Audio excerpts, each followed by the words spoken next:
उत्तर प्रदेश देश का सबसे बड़ा राज्य और खेती किसानी की सबसे बड़ी प्रयोगशाला। यहाँ कहीं गन्ने के खेत हैं, कहीं धान की नर्सरी, कहीं आलू की खेती तो कहीं आम के बाग। लेकिन इन खेतों के बीच एक सवाल हमेशा मौजूद रहता है, सरकार की योजनाएं आखिर किसान तक कितनी पहुँच रही हैं? किसान की असली समस्या क्या है और उसका समाधान कहाँ है? इन्हीं सवालों के जवाब तलाशने के लिए शुरू हुआ किसान तक का सबसे बड़ा जमीनी अभियान, किसान कारवां। इंडिया टुडे ग्रुप और उत्तर प्रदेश सरकार की पहल के साथ शुरू हुआ ये सफर सिर्फ सड़कों पर तय की गई दूरी नहीं था। यहाँ गांवों, चौपालों, खेतों और किसानों के दिलों तक पहुँचने का सफर था। 75 जिलों, 375 गांवों, करीब 60,000 किसानों और हजारों किलोमीटर लंबे इस सफर में किसान कारवां पहुंचा प्रदेश के हर कृषि क्षेत्र में। ये सिर्फ एक कारवां नहीं था, बल्कि खेत और ज्ञान के बीच एक मजबूत पुल था। जहां किसान थे, वहीं पहुंचे कृषि विशेषज्ञ। जहां सवाल थे, वहीं मिले जवाब। फसल में कीट लग जाए तो क्या करें? रोगों से बचाव कैसे करें? कम लागत में बेहतर उत्पादन कैसे मिले? मिट्टी की सेहत कैसे सुधरे? नई तकनीकों का फायदा कैसे उठाएं? ऐसे ही सैकड़ों सवालों पर विशेषज्ञों ने किसानों को सरल भाषा में जानकारी दी। तो 3 फसलें हो जाती हैं अलग अलग ऊंचाई की, तो एक साथ कई फसलें ले सकते हैं और एक साल में कई फसलें ले सकते हैं, बशर्ते पानी बगैर नहीं हो पाती है खेती, तो उसका दो पर। मूंग के अलावा क्या और भी कोई उसमें उत्पाद कर सकते हैं? जैसे मूंग तो एक्चुअली अपने एक खेत में मूंग बोआई हो गई, जी जी जी, भी फसल उसी के साथ में हो सकती है बगल से। अब उसमें फिर सब्जी फसलें करो ना, आप अनाज दलहन तिलहन से आगे बढ़ो, सब्जी लगाओ, भिंडी करो गर्मी में। इस बार यहाँ हमारे द्वारा 10 हेक्टेयर में अग्रिम पंक्ति प्रदर्शन के अंतर्गत सरसों की प्रजाति 25 कृषकों के यहाँ लगाई गई है। कितने आप सेटिस्फाई हैं उस प्रजाति से? RS 725 अच्छा उत्पादन है। सरसों की फसल तो पूरे जनपद में इस बार बहुत अच्छी है। RS 725 का कुछ फीडबैक अगर कोई किसान भाई हमारा देना चाहता है तो वो दे सकता है। बिना छिलका वाली जौ का भी प्रदर्शन इसी गांव में कराया गया है, गीतांजलि का।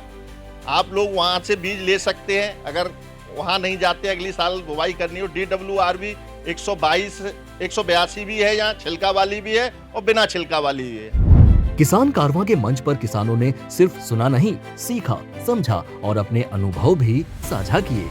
मैं गया हूँ, मैं आम बेचने गया था और मोहरी के लगे हुए पहले आम उसने ठाए, उसके बाद में उस दिन से बाजार में आम बेचने नहीं गया, मंडी में नहीं गया। बांट देंगे, प्रोसेसिंग करेंगे। तो पता लगा कि हम बाजार में भी बिल्कुल बेसहारा होकर खड़े रहते हैं, वो कुछ भी मन करता है काटता है। तीसरा काम, हम अपने गेहूं का दलिया खरीदने कहाँ गए? तो प्रोसेसिंग का काम किसने किया? जो 25 रुपए का गेहूं है वो 50 रुपए का दलिया में बदल गया। खर्चा 2 रुपए का, बदल कितने में गया? 50 में। गणित तो जब होगा जब कुछ लगाते हो हिसाब। मेरा अनुरोध है कि प्रोसेसिंग का मूल्य संवर्धन का काम किसने किया? बाजार ने। और फिर उस पर MRP लगाकर बेचा किसने? तो किसान को मंडी में मिली MSP और वो भी नहीं मिली, और वो जब कंज्यूमर बन के बाजार में पहुंचा तो उसको MRP खरीदनी पड़ी। प्रदेश सरकार की विभिन्न योजनाओं की जानकारी भी सीधे किसानों तक पहुंचाई गई। किसानों को बताया गया कि वे किन योजनाओं का लाभ ले सकते हैं, कैसे आवेदन कर सकते हैं और खेती को अधिक लाभकारी कैसे बना सकते हैं। कई जगह प्रगतिशील किसानों ने अपनी सफलता की कहानियां भी साझा की। नई तकनीक, आधुनिक खेती, बागवानी, पशुपालन और कृषि यांत्रिकरण के सफल मॉडल किसानों के सामने आए। इसी प्रकार से बकरी पालन जो योजना है, इसमें अगर आप जो बकरी पालन करना चाहें तो इसमें भी 60 से लेकर के 1 करोड़ तक का बकरी फार्म खोलने पर योजना है। अभी तक हमारे जनपद में जैसे अप्रैल मई जून मिलाकर 15,000 मैट्रिक टन यूरिया की खपत होती है। अभी हमारे मौके पर हमारे जनपद में 22,000 मैट्रिक टन यूरिया उपलब्ध है और 6,000 मैट्रिक टन DAP है और 6600 मैट्रिक टन NPK भी उपलब्ध है और SSP तो 22,000 मैट्रिक टन उपलब्ध है। तो खाद की कोई कमी नहीं है। किसान भाई, अभी एक नया नियम लगाया गया है, जो फार्मर रजिस्ट्री कराएगा किसान 1 मई से, उसी को फार्मर रजिस्ट्री मतलब जैसे आपका एक आधार नंबर होता है वैसे एक फार्मर रजिस्ट्री नंबर हो जाएगा, उसको लेकर जाएंगे, उसमें आपका खेत का पूरा डिटेल रहेगा। उसी नंबर के आधार पर आपको खाद बीज या जो भी योजनाएं जितनी भी हैं, इवन एग्रीकल्चर की नहीं, हॉर्टिकल्चर है, फिशरीज है, उद्यान मतलब जितने भी हैं उसमें सभी उससे होगा। और अभी जो हमारे किसान भाई गेहूं बेच रहे हैं जो हमारे क्रय केंद्रों पर, उसके लिए भी फार्मर रजिस्ट्री अनिवार्य कर दिया गया। जिन किसानों ने फार्मर रजिस्ट्री नहीं कराया तत्काल उसको कराकर ही बिक्री कर पा रहे हैं, नहीं तो वहाँ बिक्री उसकी मतलब खरीदारी नहीं हो रही। तो किसान भाई इसको जरूर बनवा लें, जितनी भी योजनाएं हैं इससे आच्छादित हैं। हम अपना निर्णय खुद करें कि हम कौन सी खेती करेंगे, उसमें सरकार कहां से सहयोग दे सकती है यह देखिए, और फिर उसके बाद उस विभाग से संपर्क करिए, जो भी योजना है उसकी जानकारी लीजिए और जो भी लाभ उसमें आपको मिलता है सरकार की तरफ से वह आप लीजिए। तो ये 2 तकनीक मैं जरूर कहूंगा सबको, ट्राइकोडर्मा उगाना, बीज उपचार करना और नीम का अधिक से अधिक लाभ उठाना अपनी खेती में, रोग कीड़ों के नियंत्रण के लिए, अपने फसल की गुणवत्ता को बढ़ाने के लिए। आप सभी लोग इसको अवश्य अपनाएं। कोई प्रश्न हो, कोई बात हो तो बताएं, नहीं तो आप सबको बहुत बहुत धन्यवाद। हाँ बोलिए, वहीं से बोलिए। हाँ, ऊपर जो कौन सा दवा चाहिए? ऊपर जो लगता है प्ररोवेदक, जो मुरझा जाता है ऊपर से, नहीं छेद कर देता है, फल बेधक। हाँ, तो वो जो है वो बहुत सारे वो वही ऊपर जो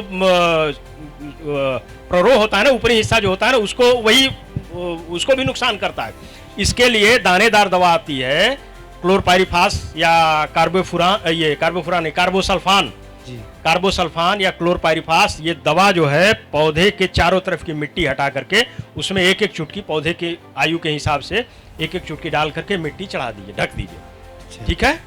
हाँ, लेकिन इससे पूरा आपको वो नहीं मिलने वाला है।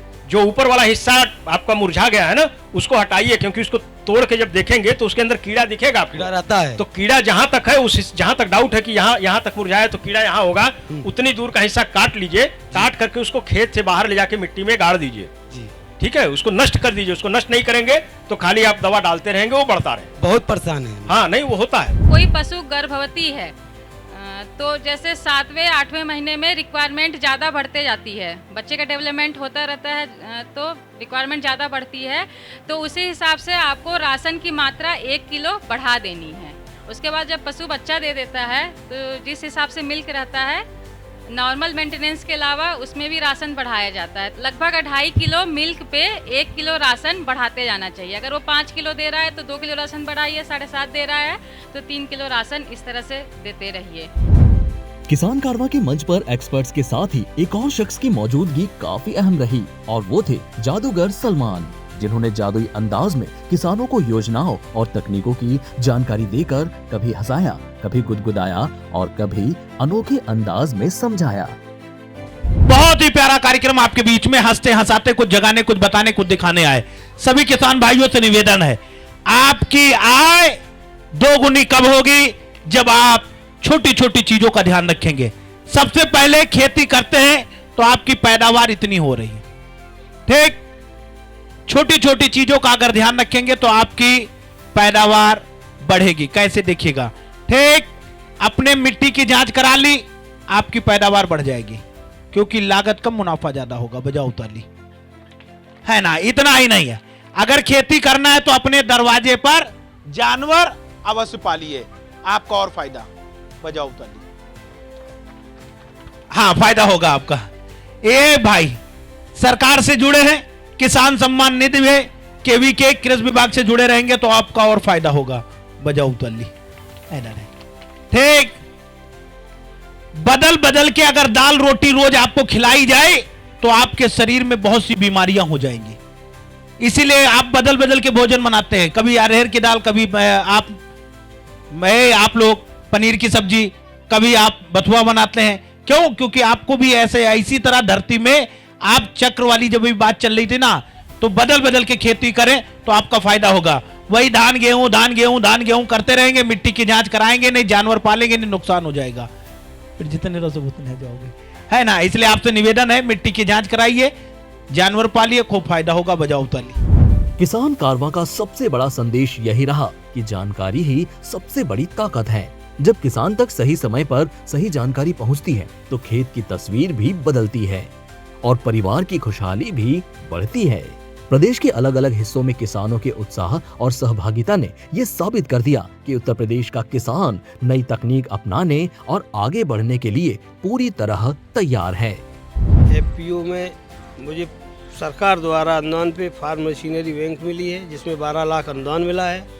बहुत अच्छे से चला रहे हैं कि जो हमारे सदस्य हैं उन सारे सदस्यों का खेती में जो काम होता है ट्रैक्टर से वो हम करते हैं, उचित रेट पे करते हैं। और मुझे सम्मान निधि मिलती है। सम्मान निधि 2000 रुपये हमारे बहुत बीज और खाद में काम आते हैं।